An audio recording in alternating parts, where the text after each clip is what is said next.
The brain is an amazing and complex organ. And while many people are fascinated by the brain, they can't really tell you that much about the properties about how the brain works because we don't teach neuroscience in schools. And one of the reasons why is that the equipment is so complex and so expensive that it's really only done at major universities and large institutions. And so in order to be able to access the brain, you really need to dedicate your life and spend 6.5 years as a graduate student just to become a neuroscientist to get access to these tools. And that's a shame because 1 out of 5 of us, that's 20% of the entire world, will have a neurological disorder. And there are 0 cures for these diseases. And so it seems that what we should be doing is sort of reaching back earlier in the education process and sort of teaching students about neuroscience, and so that in the future they may be thinking about possibly becoming a brain scientist. And so when I was a graduate student, my lab mate Tim Marzullo and myself decided that, what if we took this complex equipment that we have for studying the brain and made it simple enough and affordable enough that anyone, an amateur or a high school student, could learn and actually participate in the discovery of neuroscience. And so we did just that. A few years ago, we started a company called Backyard Brains, and we make DIY neuroscience equipment. And I brought some here tonight, and I want to do some demonstrations. You guys want to see some? All right.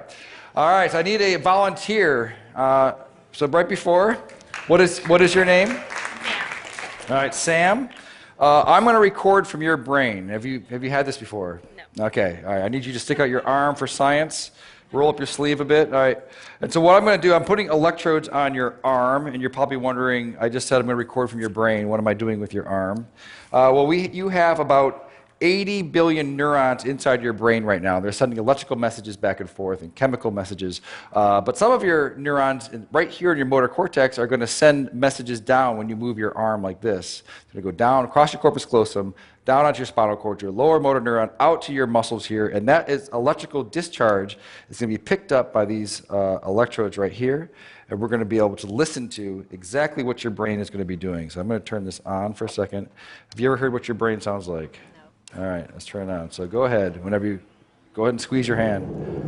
All right, so what you're listening to, so this is your motor units that are happening right here. Okay, so let's take a look at it as well. So I'm going to stand over here, and I'm going to open up our app here. So now I want you to squeeze. Yeah, so right here, these are the motor units that are happening from her spinal cord out to her muscle right here. And as she's doing it, you're seeing the electrical activity that's happening here. We can even click here and try to see one of them. So keep doing it really, really hard. Yeah, so now we've paused on one motor action potential that's happening right now inside of your brain. Okay. Do you guys want to see some more? All right. That's interesting, but let's get it better. Okay. I need one more volunteer. Okay. What is your name, sir? Miguel, all right. You're going to stand right here. So Miguel, when you're moving your arm like this, your brain is sending a signal down to your muscles right here. I want you to move your arm as well. All right, so your brain is going to send a signal down to your muscles. And so it turns out that there is a nerve that's right here that runs up here that innervates these 3 fingers.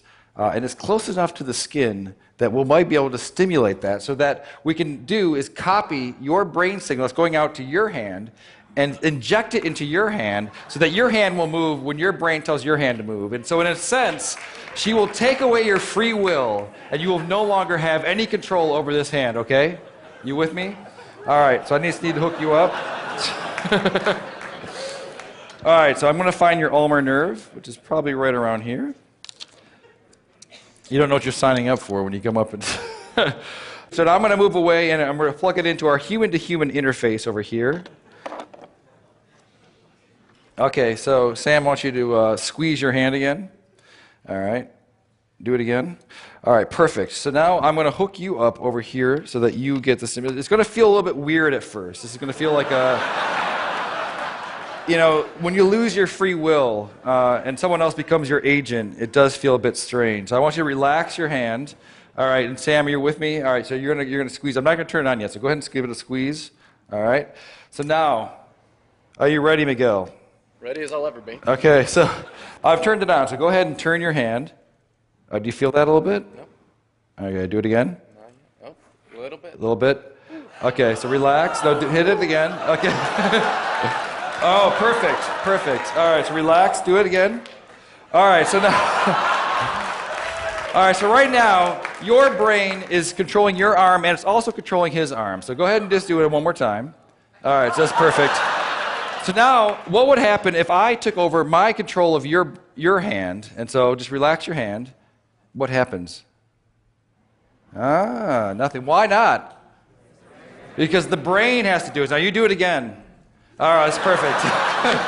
All right, well, thank you guys for being such a good sport. This is what's happening all across the world, electrophysiology, and we're going to bring on the neural revolution. Thank you.